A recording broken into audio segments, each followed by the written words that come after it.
The Pope and Young Club wants to welcome you as we rally together to ensure our bow hunting opportunities for today and tomorrow.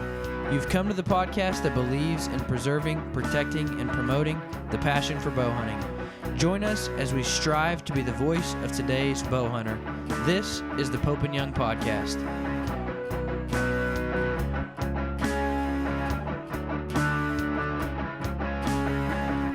All right, guys, welcome to the Pope and Young Podcast. I am Dylan Ray, joined with Tim Rzuski, our Director of Records, and still somewhat new co-host to the show.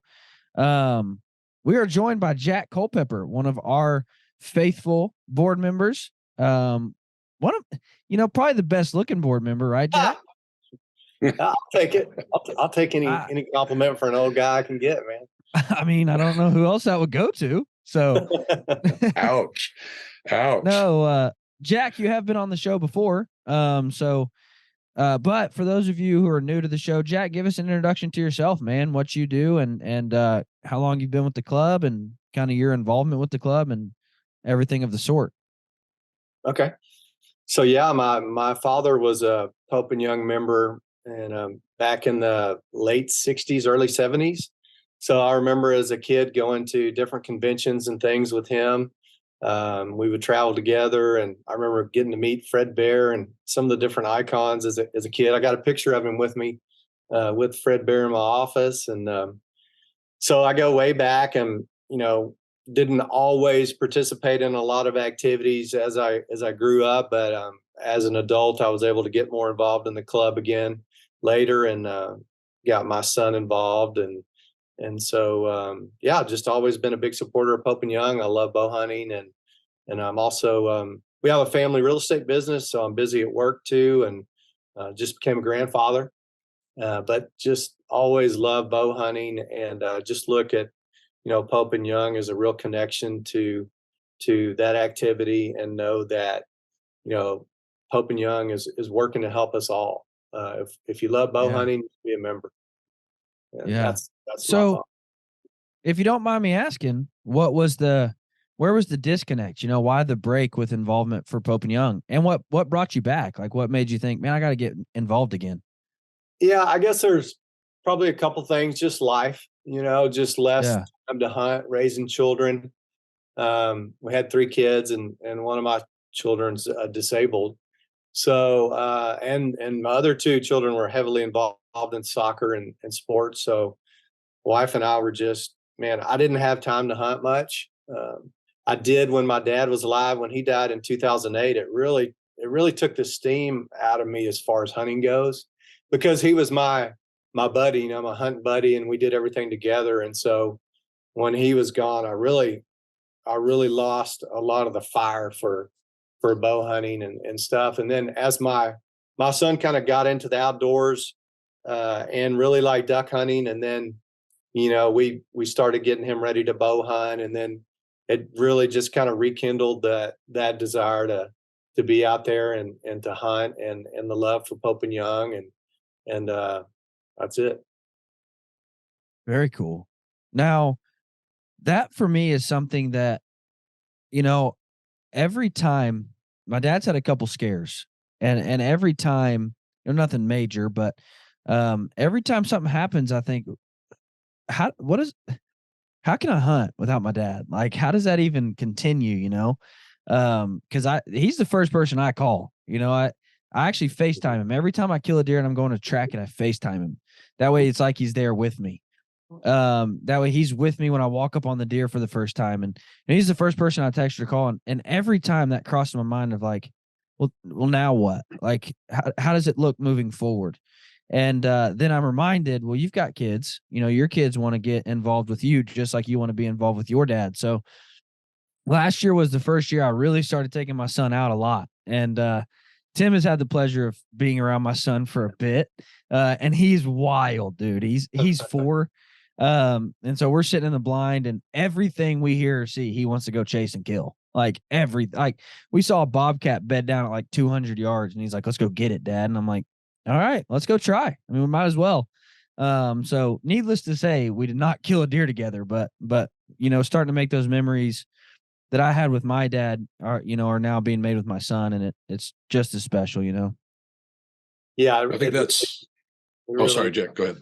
No, I was just going to say, it really is. It rekindles that fun, and to go back and think about it. What your memories were as a child. And to see that Yeah, and I think it's great. for sure.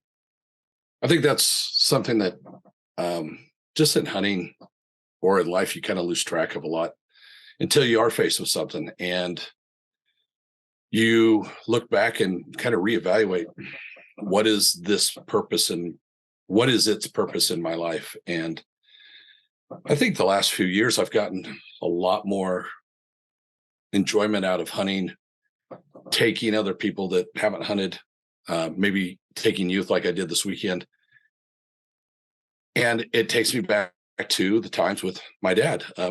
We're running into scares here, and he hasn't been to elk camp in a few years, and it changes it. It's not the same. And it's interesting watching both of you with your sons. You're taking on that role that you miss, and you're facilitating the mentor now, rather than being mentored. And it's great to see. It's great to talk about. I think that's as much of an important part of hunting, and even Hope and Young, 100%. as records or the mission. Well, and I think, what we're talking about encompasses Pope and Young as a whole, because our main priority is to protect our heritage for future generations. So if I don't get involved with some sort of organization like Pope and Young, or my local state organization, we recommend being involved with both. But if I'm not involved with that, I don't have any right to complain when that is taken away for future generations. So if I want my boy to be able to hunt and grow up in the outdoors with a bow in his hand, I need to be doing something to protect that right. And so many people just miss that. They think it's all about numbers. They think it's all a good old boys club, or, they only care about killing big deer. No, I care about future generations and protecting that heritage for them to be able to enjoy. This kind of leads into something for me, Jack. You are a director on the board, and I call you our ambassador director. I don't really know what the title is, on paper, but I'm wondering your motivation to become that role with Pope and Young. Was there someone other than your father that in Pope and Young or in your community that was a mentor you looked up to? What made you want to sort of spread the good news of Pope and Young and try to really be that lead on ambassadorship? That's a good question, Tim. I would say just there wasn't just like a single person, but I think throughout the years, spending time with my dad and just meeting some of the kind of bow hunting icons, I guess, through Pope and Young, like Jim Daughtry and like I said, Fred Bear, Asbell, like all those older guys, all those names that you hear as a kid. I got to meet some of those guys, and I'll never forget listening, when we would have a convention and listening to the speeches and the stories that they would tell, and seeing the excitement my dad would have about it, and us talking about it together and thinking, maybe one day I'll get to go on a hunting trip and do something like these guys did. It just made you feel like all that's possible, and they're real people just like everybody else, and so that was just kind of always with me, and they were our ambassadors. I guess some of those guys were our really kind of our original ambassadors. Getting to meet you know um, Mr. Heisey and I mean, just all those different people that have been involved in archery and Pope and Young. I got to meet Mr. Jennings, Tom Jennings, and part of it for me is kind of the social aspect too. I mean, I love the hunting, don't get me wrong, but I love people and being around people, and so and then you think about the political side of all this, Tim. I mean, as hunters, we're a small group, and there's a lot of other people that either don't understand it or don't want to see it happening. And so if we want to keep this, what we cherish and what we love and what we know is right and good, we got to fight for it, just like we do for this country. So I feel like if we really love what we're doing and we know it's right, and Pope and Young is a great avenue for us to really push it and push back and keep what we like doing. And there's other organizations. I really like that HOW group because you can get involved that way and they make it easy. So I think we owe that, and we should be ambassadors. We should all be ambassadors for what we love doing. You know, some people don't know this about you. You just recently became a new official measurer for Pope and Young. And I wonder if that was something that you've always wanted to do, if something came about in your role as our ambassador director. Was it an interaction with someone like Ken Witt? You know, I know you had a great conversation and time with him earlier this year before he passed. And, you know, it's measuring is just another aspect of Pope and Young. More and more board members are becoming measurers. What's the value in becoming an official measurer for you in your role or in representing Pope and Young in general? Man, I mean, the measures are the backbone, like they say, the life and blood of the organization, and always have been. And really, I was really focused early on as a director about membership. I wanted to really grow membership, and I still do. And for me, I did a lot of research, and what I basically determined was that we need more measures. The more measures we have, the more members we have. There's a direct correlation there. And so I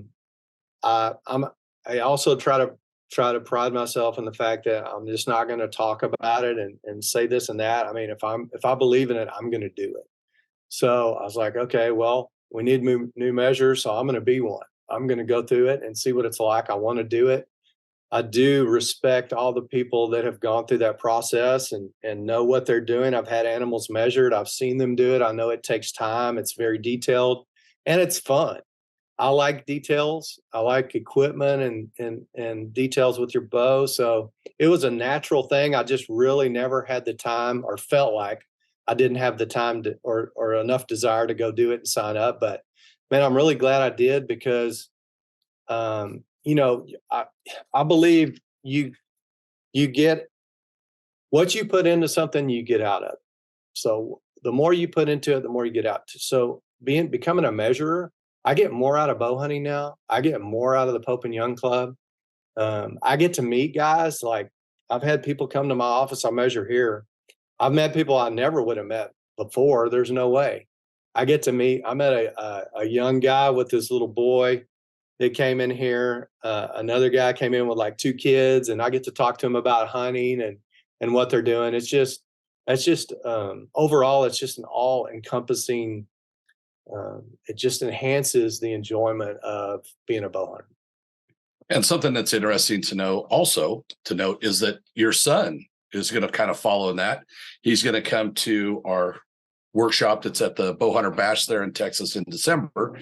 Is he excited about it? Is he nervous? Does he want to measure a lot of stuff? Is he more of an antler measure attitude, or is he also wants to be a big ambassador? I think all the above. He's generally kind of a quiet guy, but I know that he really enjoys measuring, like looking at whitetail, and he's really into sheep.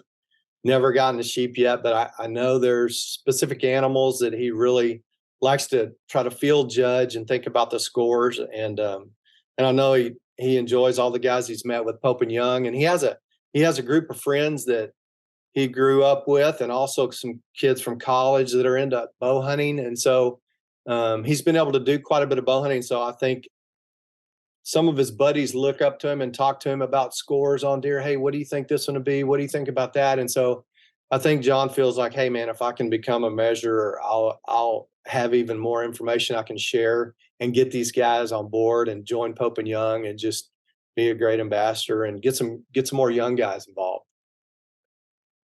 Awesome. Awesome. I'm excited for that workshop. I know I'm going to send out invites here soon. We're going to fill that class really fast. I think a lot of people hear about our workshops or hear about becoming an official measure, and they really don't have a good understanding of what it entails. I think something that we started here in the last 2 years that makes that workshop for both Boone and Crockett and Pope and Young even better is that they get to see for a night more than just records, more than just measuring. They get to see Pope and Young in action. They get to see board members, staff. They get to see us in a fundraising environment. And I think it kind of sets home a little bit more. I think it puts the spirit of Pope and Young in you a little bit more, rather than just showing up to a hotel in a stinky little room, measuring a bunch of animals. And I think having the bash with it is great. What led us to Texas? How did Texas become on our Bowhunter Bash radar? Well, I think you're 100% right on that.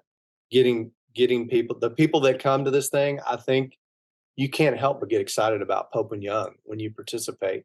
So I bet if we did, looked at some stats, I bet the people that come and become measurers will stay more involved in the club than just somebody who joins, So, man, I encourage everybody to really seriously consider becoming a measurer. But yeah, as far as Texas goes, man, I just volunteered, because I'm from Texas, and I had talked to Jason earlier about that, and we had the thing in Ogden, Utah, and I went to that, and I really enjoyed that and being around that, and that's when I became a measurer. So I was like, why can't we do this in Bryan College Station, or why can't we do this in Texas? And at first it was just like Texas in general, but the more I thought about it, we could have had it in a big city, but this is where I live, and for the logistics and for me and really trying to help, my son helping, and a lady here that works with me is helping. It just made sense to have it in my hometown. It was easier.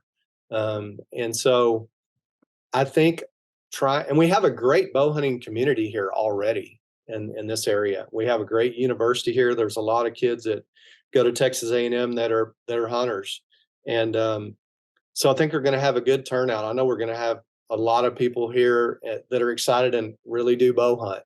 And so, but I think there's a lack of understanding around here on what Pope and Young is, what we do, and why they should join. So I'm also looking at it as an opportunity to kind of create a presence for our organization right here in this community, with guys and ladies and people that are already passionate about the sport and hunting, but they don't really know a lot about our organization. And I think by having this and getting to tell them a little bit more about what we do and meeting some of our people, that will kind of light that fire and just get that growing here in Texas. And now, just so everybody knows, you don't have to be going to the measuring course to attend our Bowhunter Bash. While the measuring course is a part of the bash, you can register for the bash and just join us for the Bowhunter Bash, even if you're not going through the measuring course. So we're going to have silent auction item, live auction items. We're going to have giveaways, raffles. It's going to be a really good time. So even if you're not coming to become a measurer, you can still join us for the bash. I don't know. Jack, I haven't told you this. I don't know if I'm going to get to make it yet or not. Because Arkansas does play Texas A&M leading up right before that. And so if Arkansas plays decent against A&M, I'll be there. But if I get embarrassed, I just can't come. So I'll let you know, though, depending on how that game plays out. So what you're saying, Dylan, is you're not showing up. So what I'm saying is I won't be there. Well, there's my son's an Aggie, my wife's an Aggie, and most of the people around here are Aggies, but I'm actually a Longhorn. So there are going to be, that's so much worse. Yeah, man, there are going to be some Longhorns at this event. There'll be some Aggies. We're going to have probably some Baylor Bears here, some Red Raiders. So, there's a lot of universities nearby that aren't very far here in Texas. So we're Yeah. going to have a mixed bag, but it will definitely it'll be kind of maroon tinted, but Well, that's all right. I can hang out with you because last time Arkansas and Texas played each other, yeah, you know you what smoked happened. us. You So, guys smoked us. so I can come hang out with you, but I don't know if I can kick in Aggie Central, dude. Dude, you guys have to have a wager on this just to ensure Dylan shows up. Whose ever team wins, you have to wear the other person's jersey if you lose and show up to the event. All right, if Arkansas loses, I'll shave my head. If A&M loses, then I'll make my son shave his head. He's an Aggie. One thing I also want to point out that you brought up, Dylan, it's very important, is you're not just going to sign up to come to the bash to be a measure. There's an application process. If you are interested in becoming a measure, go onto the Pope and Young website under records, under the find a measure page, and fill out the application to become a measure. We're sending out invites very soon, and we're going to fill that class full of people that have applied over the years. If you're interested, go that route. Don't sign up for the bash to think that there's an opportunity to get in on the measuring workshop. We worked that part of it much earlier, and that's pretty much already established. But we are always looking for measures.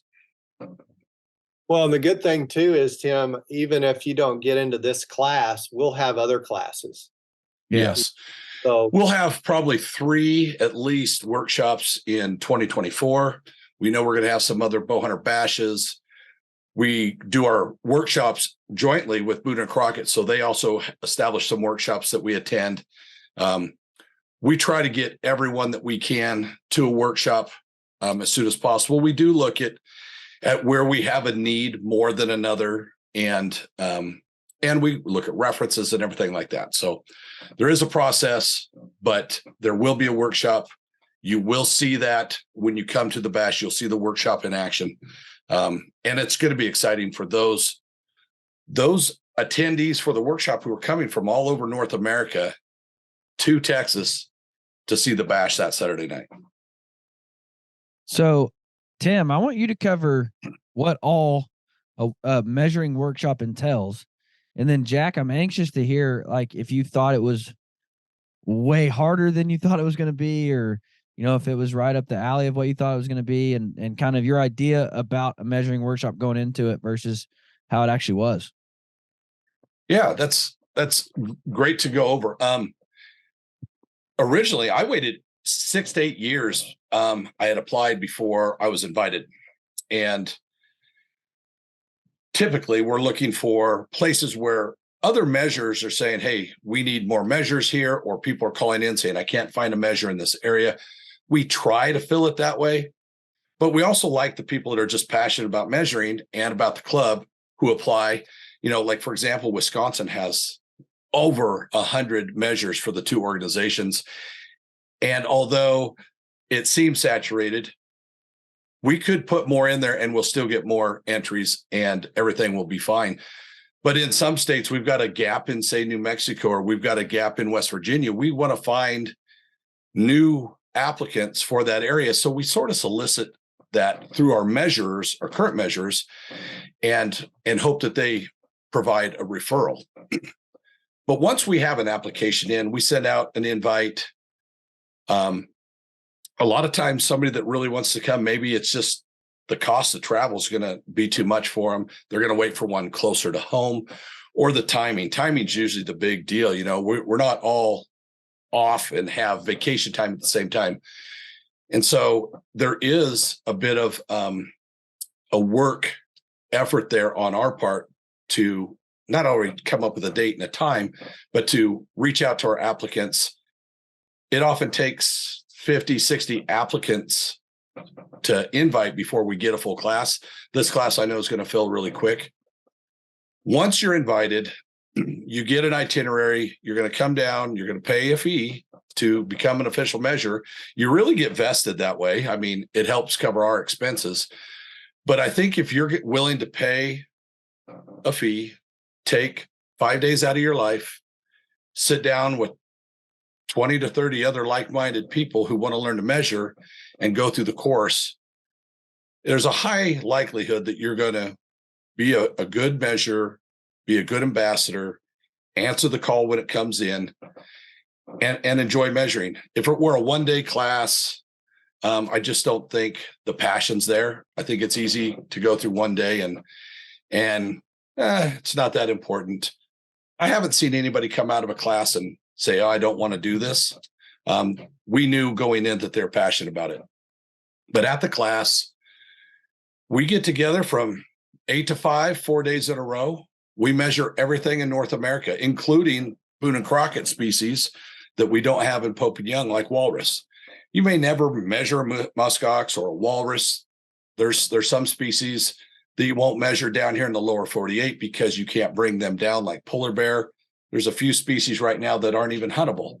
We still measure them, and we teach you how to find the answer to measuring if you get the opportunity to measure something that you haven't measured since your workshop days.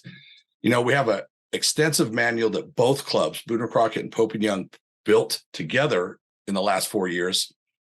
And we do our classes together so that, one, you're an ambassador for both, but you have the perspectives from both organizations on the purpose of the data set, that the animal that you're measuring, what its purpose to each organization is.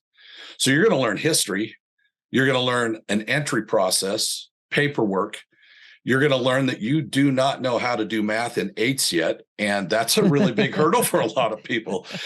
But after 3.5, 4 days of measuring all these species, and we do measure a lot of whitetail, you take 2 tests, one's for Boone and Crockett, one's for Pope and Young.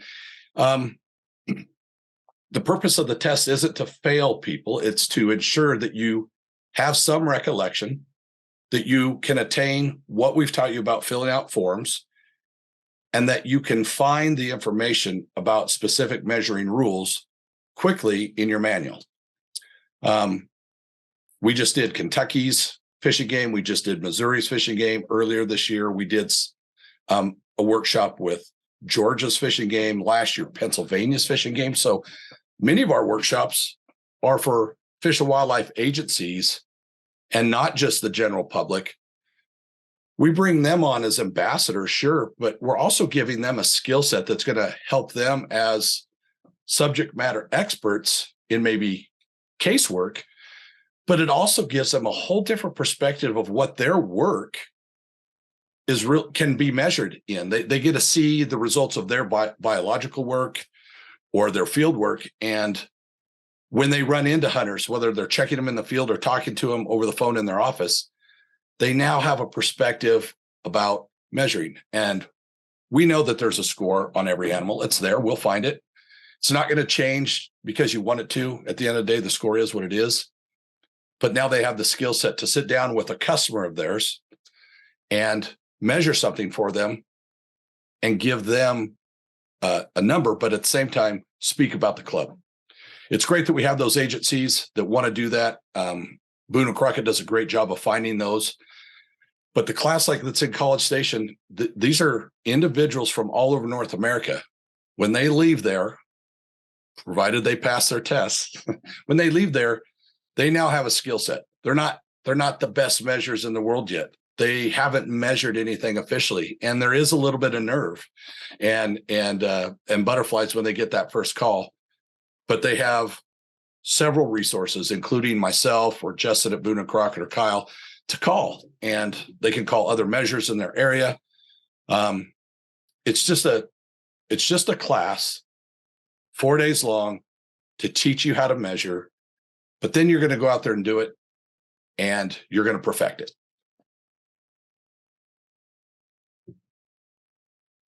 And I do know that right out of the gate, it wasn't very long out of the gate, Jack started measuring. There was stuff starting to come in, and phone calls were ringing. And I think, part of the process as a hunter, when you get something measured, there's that level of curiosity and anxiety, I guess, if you will. But there's also the perspective of the measure, and it's different. And I guess a lot of people may not think of that until they become a measure. I don't know.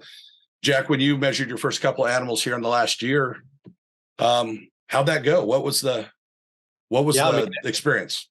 it was fun. I mean, there's kind of a level of excitement, kind of like when you're going to get your animal measured too. I mean, you can feel it when you talk to the people that you're going to measure for. They're still excited, and they want to see what it's going to score. And you go through your little spiel, and then when you get to meet them in person, that's cool. And then you know the measuring, and it's fun. I mean, it's not just like a routine work that you're doing. There's a little connection there you have as a bow hunter with another bow hunter, or if it's Pope and Young. I mean, if it's Boone and Crockett, you still have a connection. I haven't actually gotten to measure a Boone and Crockett animal yet, but I'm looking forward to that. And it's neat. It's cool. Which brings me into kind of the next thing, there's plenty of people, we talk about this all the time. Oh, this kid killed this giant animal. It makes the record books. And then you feel or fear or expect that this isn't going to happen again to them in a long time. And I think as a measure, you can get a little numb. You see a lot of trophies because they're big. They're going to be big if you're going to land up measuring them. But as a hunter, when you killed your big whitetail, 2 years ago, and when you thought, okay, I'm going to get this measured, did you think about who you wanted to measure it? Did you think about, man, I hope it gets this size, or was any of that a factor? You just said, I'm going to call the closest person, and it is what it is. Everybody's different. Yeah. I mean, for me, it was I wanted Ken Witt. I really wanted Ken.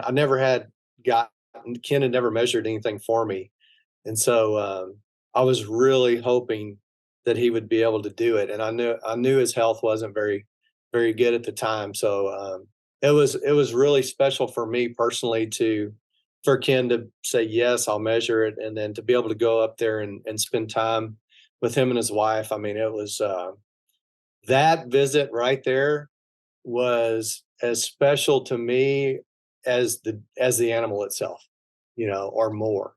So to me, it's really cool to make that connection with that measure.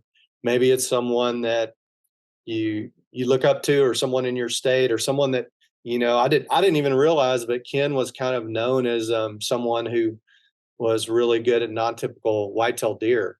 And I had no idea. I knew he was pretty much a legend in Texas.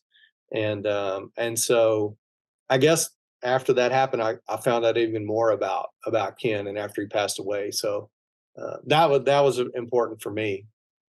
I'm finding that, if I'm lucky enough to shoot something that's possibly going to make the book, I'll hang on to it for a little while until I could get someone new to measure it that hasn't measured something for me before. That's kind of a neat thing. I hadn't really thought of it much until your buck. I thought, man, that it'd be neat to travel to convention with something and have one of the guys there that aren't in Oregon to measure something. Ken was and just a few short years that I knew him, he was a treat to call and work with, and I'd throw questions at him. Hey, look at this whitetail.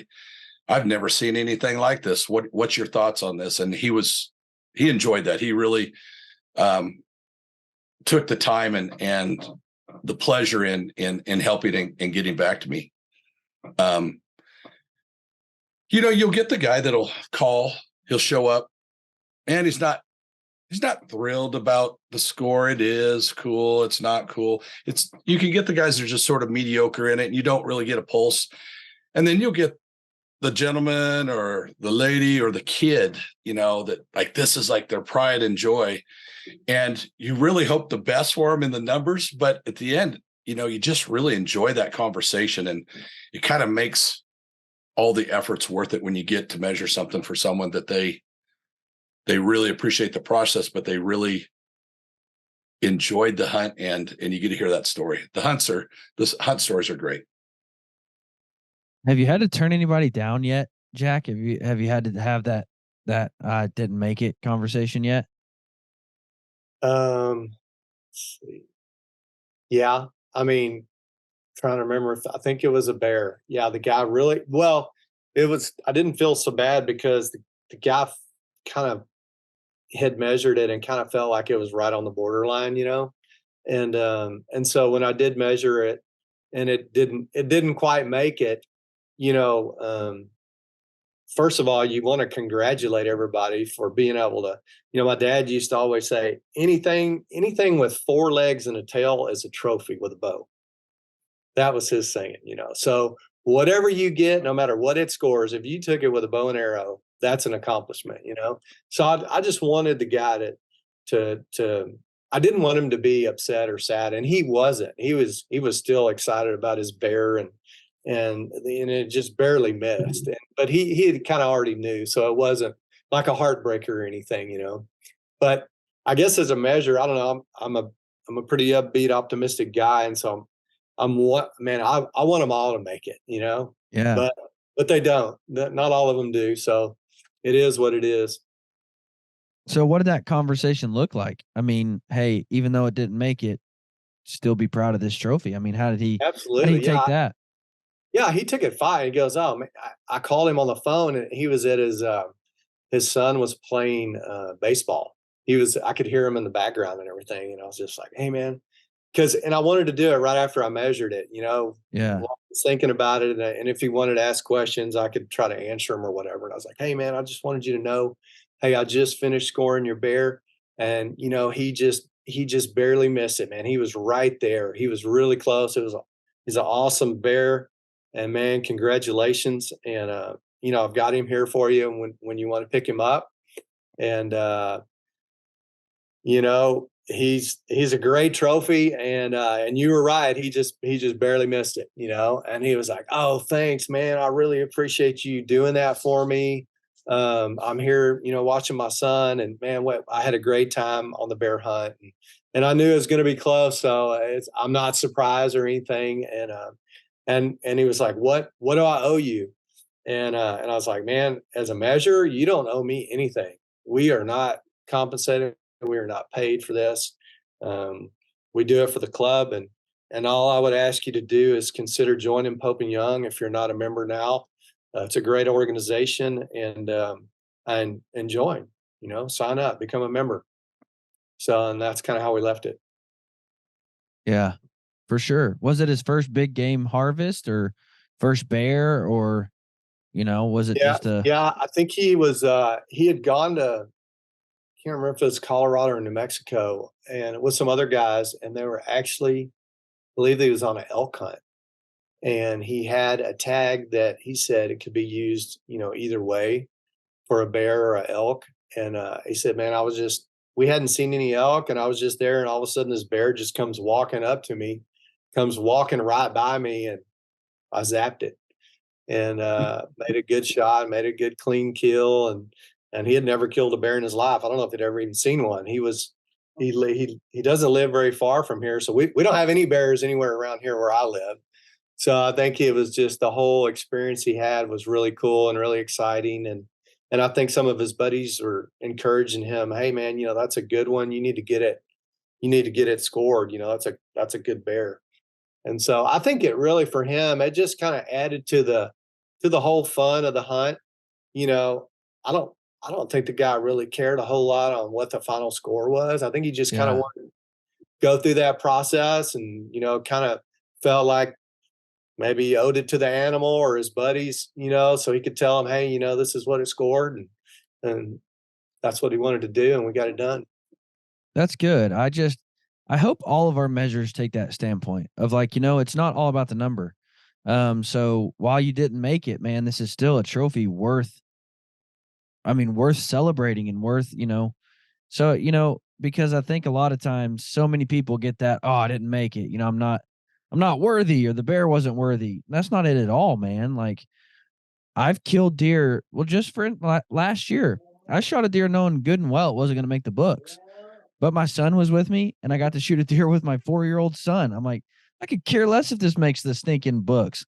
My kid's pumped. He gets a deer head in his room. Like, who cares if it makes the books? And so, I hope all of our measures take that standpoint of like, hey, it didn't make it, but still, this is a phenomenal trophy. Congratulations to you. You should still be a member. So kudos to you, Jack. Way to have those conversations, man, and be a representation for the club. Yeah, man. I mean, the way I kind of look at it when we're hunting is we're really creating a memory. Whether it's if you're hunting by yourself or if you're hunting with a friend or whatever, you're creating a memory, and it'll be with you for the rest of your life. So you want that person to have a good memory and a good experience. But sometimes some of the best memories, there may be some issues. You may, may be cold or wet or muddy, or you may miss, you may not get that animal, but you're some of the best memories are not always, hey, I got the big buck, everything worked out great. So if we can be, as a measure, we can be part of that memory in a positive way, whether the deer makes it or bear makes it or whatever, we want to do that. Yeah, for sure. So that kind of leads me into kind of my final thought for you, Jack, that I wanted to ask about. What is your Hope and Young vision? What are you seeing, or what are you trying to accomplish as a goal, as a director for Pope and Young, while you're active on the board? Well, there's so many things, Tim. I feel like we've been making some progress in the past, and I think there's still a lot more to go. But I feel that the club is in a good position, financially. I think our conventions are going well. We have good membership. We have, the trophies are going well with, adding the velvet, I think was a great positive step for the record systems. The conservation that we're doing is increasing. We're getting more boots on the ground, picking out specific areas where Pope and Young members can help with. Maybe it's a guzzler for deer in Arizona, and so I just feel like we're getting a little better direction, and I'm for growth. I want as many members as we can get in Pope and Young, because I feel like the bigger our membership, the more we can affect uh, bow hunting, and the more we can promote, protect, and preserve it. And so that's what we're supposed to be doing. So the larger the membership, the better. And that's it. Yeah, I think that's a struggle that every organization runs into, whether it's getting new members to commit just a few dollars and be a part and hear what an organization like Pope and Young does, and it's also to retain them, as a club, whether it's Pope and Young or your local state club or another national organization, keeping the interest and keeping the spirit alive, not just of the club, but in our case, of bow hunting. It's super important. And in a world that we're in today, this instant answer, instant gratification, social media and everything, out of sight, it's out of mind. And I really am excited, like with what the board has brought to us and brought to Dylan, to try to achieve in that realm, to keep Pope and Young fresh in the minds as much as reasonably needed, and encourage them to not just join, but to be involved. And you can be involved in a lot of different ways. And I think it takes a pretty special person. You don't always have to have all the time in the world, but you have to have the passion to even consider being on the board of any organization or business. And so I applaud you for doing that. And I like the work that you and I have done together so far. I look forward to more, and seeing the passion come out in your volunteer work is a testament to why we have you on here today, and why we're excited to hear about the things we're doing. Well, thank you very much. I mean, it goes both ways. You guys, I know, Dylan, you're really helping our social media presence, for Pope and Young, and have been and continue to. And Tim, you're such a great ambassador for the measures and for our records department. I mean, as a student, I got to see you firsthand as an instructor. And going back to one of those questions, I mean, that course to me was like a college level class, and you are a college professor. I mean, you are very detailed. and the way you explain things and go through this was great. I mean, it was a wonderful experience for me going through that class, and it was very professional. And I just want to say our measures handbook manual is over the top. That thing is awesome. So if you haven't even ever measured an animal, if you pick that thing up, it will really help you get that done. I think that's interesting that you bring that manual up. And we do sell them on our website, Boone Crockett's website. There are videos out there. There's a lot of hunters out there that have put out videos about measuring things, and it's great. Some of them aren't official measures. In fact, most of them aren't. And there's some little things here and there that they're not exactly accurate on, but the gist and the premise is pretty darn close. But boy, I think you're right. With the efforts they've made to get this manual together, it is for someone that has a shop, someone that maybe doesn't want to become an official measure, but they do have a lot of family and clients or friends that kind of want to know. There's extreme detail. Every facet, every situation is covered in there. And it is a living document. As we find things we need to add or maybe better illustrate or describe, new versions of this book, I think, will come out much sooner than they had put out new editions in the past, just because we have that ability to do it much faster now. Well, I thank you for the compliments. I will tell you, the first workshop that I taught at, I was a bit nervous because I was sitting there thinking, I haven't measured a bison. I haven't measured a muskox in like 3 years. I was studying the manual to teach it because I'm like, I can't. Okay, that's right. Two wits here. And the good thing is with these joint workshops, Justin and Kyle, let alone when Roy's there or Larry, I can lean back and just kind of let them take the wheel when I'm going, they describe this a lot better than I do. Well, you guys are great, and Justin was, so knowledgeable and on the history and stuff, and having those measures that have been doing it for 30 or 40 years, walking around and talking to our little groups, and we would have an animal there, and there was 3 of us, and Stan Zerbel walks up and he's like, "Oh, well, what do you think about this, Stan?" And he said, "Well, maybe you move it over here a little bit, or this is how I do it." Roy Grace gives you a tip on how to measure the prongs on the pronghorn, and I'm like, man, these guys, just having that help going to that workshop, that was really neat. And that measures manual. Now, like whenever I measure something, the first thing I do is open up my manual and kind of read through the animal I'm going to be measuring for someone, just to make sure, I'm up on it, and then I have it there if I need it. So yeah, good stuff.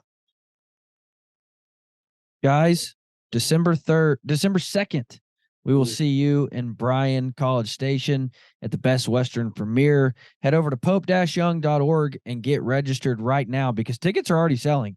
We've actually already sold out, I think, most of our VIP tables for that evening. So get on pope-young.org right now. If you're anywhere in the Texas area, we want to see you there. It is my birthday that day, Jack, so we're going to be having a Bowhunter Bash birthday party. I don't want a cake. Well, I want a cake. We got Tex-Mex, man. We got Tex-Mex. I want a cake made of taco meat, so it'll be really cool. No, guys, put a candle in your taco meat. Little queso dripping down the side. And register right now to celebrate bow hunting conservation, and have a good evening, winning some prizes and hanging out with like-minded, conservation-minded bow hunters. We'll see you there. Can't wait. You'll even get to meet Jack Culpepper, the best. Jack Culpepper will be there. Pope and Young. Yeah. All right. Until next week. Thank you so much for listening, guys.